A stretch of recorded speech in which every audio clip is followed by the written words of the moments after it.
My name is Carrie. I now live with my daughter Deanna and her husband Garrett and their daughter Sarah.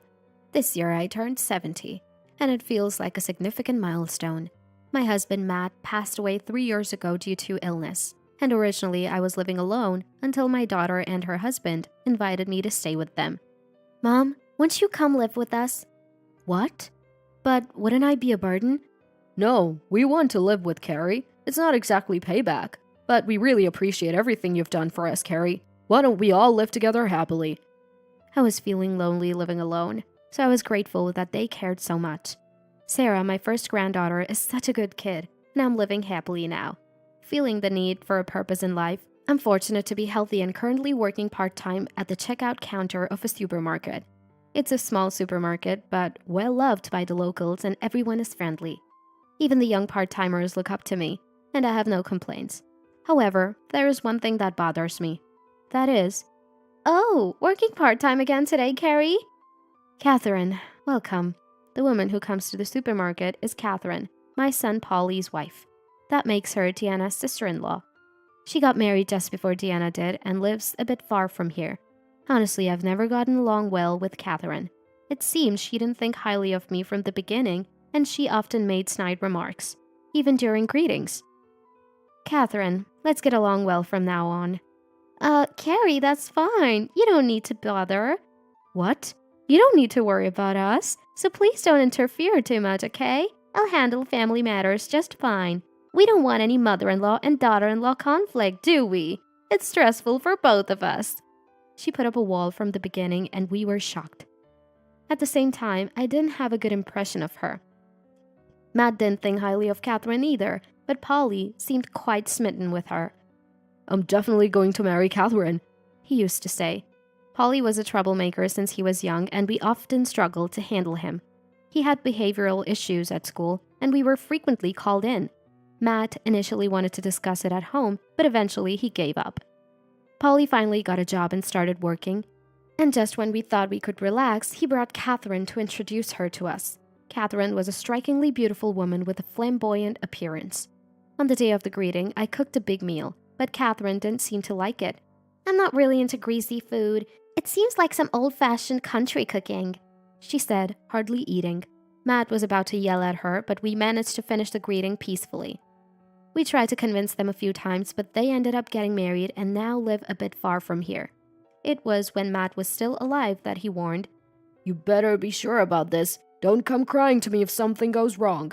But Polly was full of unfounded confidence, saying, It'll be absolutely fine. We only saw each other at Christmas gatherings, but ever since I started my part-time job, I happened to run into Catherine at my workplace. That encounter is unforgettable because of how shocking it was. Oh, isn't that Carrie? Catherine, why are you here? Why? Isn't that rude to say to a customer? Sorry, I was just surprised. And here you are at 70, working as a part-timer. Are you struggling for money? Or have you run out of money to give to your sisters? Catherine, with her condescending attitude, continued to make snide remarks, taking advantage of the fact that it wasn't busy. Apparently, though they lived a distance away, she just happened to be shopping nearby, and we happened to meet. No, I started part-time work because I thought it would be fulfilling. Everyone at work is nice and I'm content. Catherine seemed surprised for a moment at my words, but then burst out laughing. Carrie, don't push yourself. You don't have much time left anyway.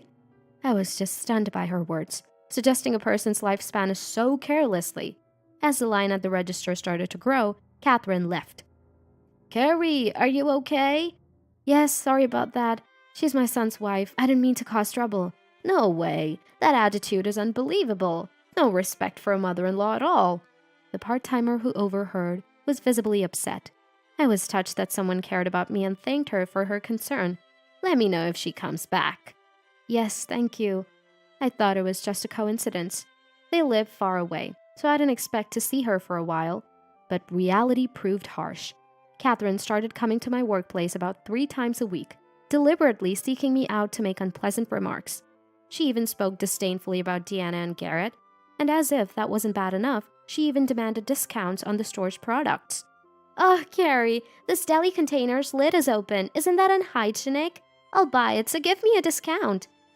I can't do that. Sorry.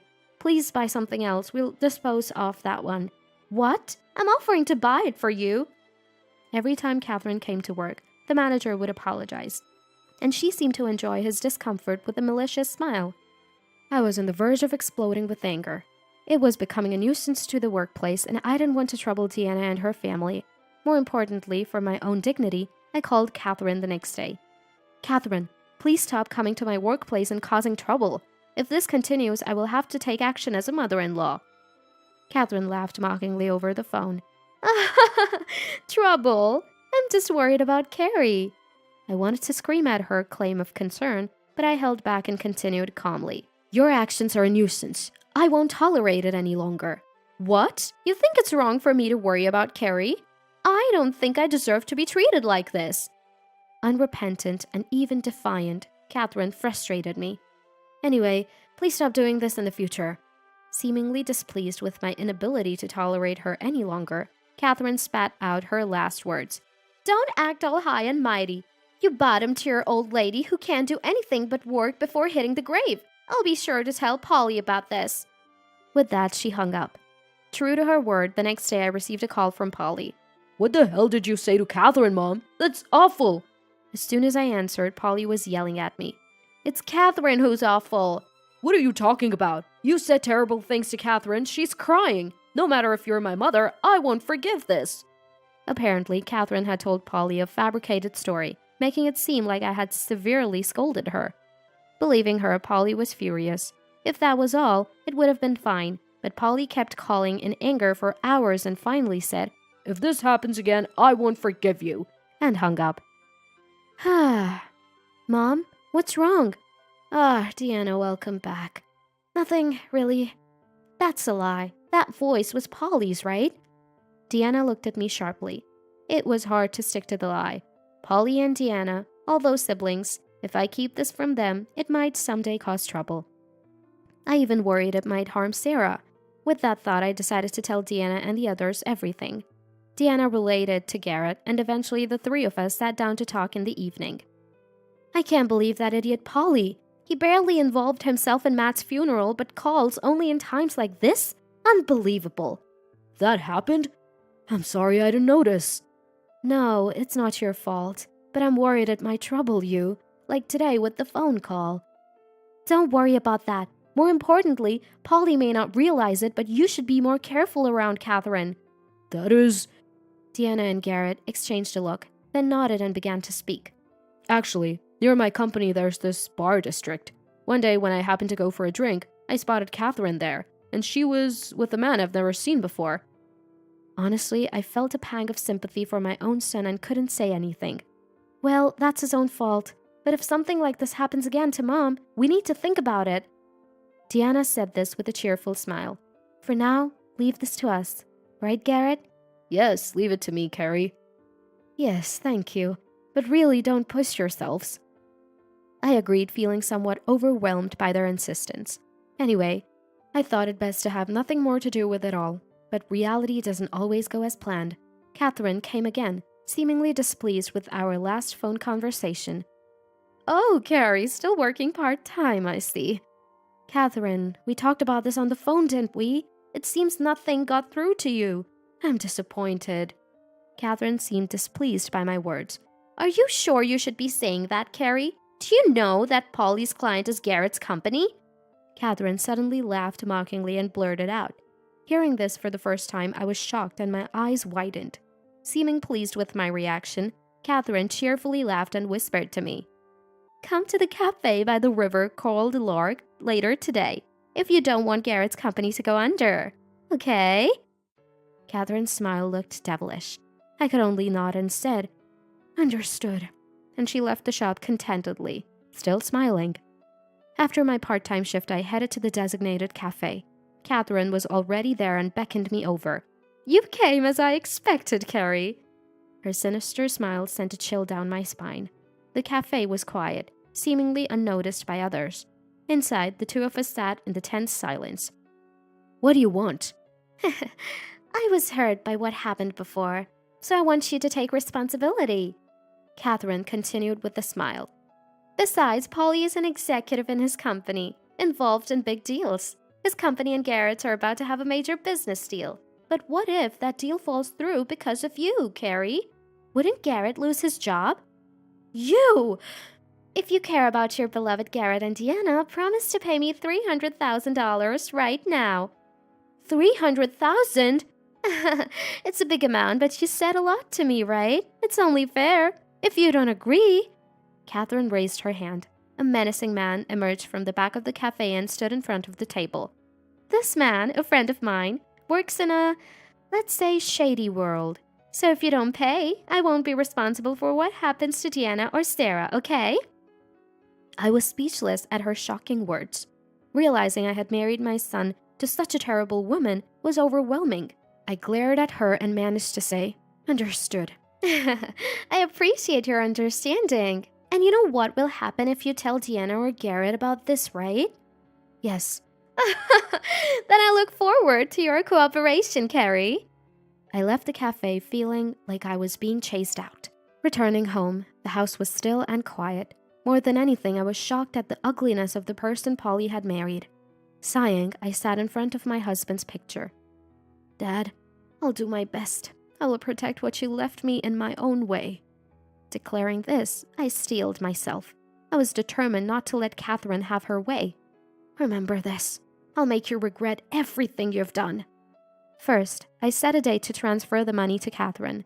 Having agreed to pay and knowing she expected it, I calmly set a time frame to prevent any harm to Deanna or Sarah. Explaining the difficulty of the amount for a part-timer like me, I promised to pay within a month, and surprisingly, Catherine agreed cheerfully. Understood. So within a month, then. "Yes, I'll make sure to pay." That's because there was a reason. I set it for a month. Within a month, a relative's funeral was scheduled. I wanted to resolve things there, so I arranged it without causing any issues. Today is the day of the funeral, where many relatives will gather, including Polly and his wife. I decided to settle things there. Oh, Sarah has grown so much. It's been a while, everyone. Our family relatives are relatively close-knit. Just before the funeral started, Polly and his wife arrived. "Wow, this atmosphere brings back memories." Ugh, this country vibe is too much. Can't wait to leave. Despite the occasion, their usual attitudes were unchanged. As one of the uncles was about to say something, Catherine approached me first. "Hello, Carrie." Her face clearly showed anger, probably about the money not being transferred yet. "Hello, Catherine." After exchanging greetings, the funeral started, so Catherine couldn't say more and took her seat. But her expression seemed to say, "You'll remember this." After the funeral ended, the meal started. The topics were nostalgic memories of the deceased relative, current updates, and talks about my husband, Matt.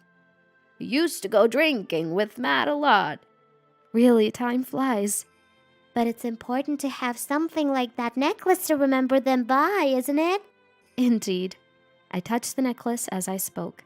The small pearl necklace was a gift from Matt. Lost in these fond memories, Catherine suddenly raised her voice.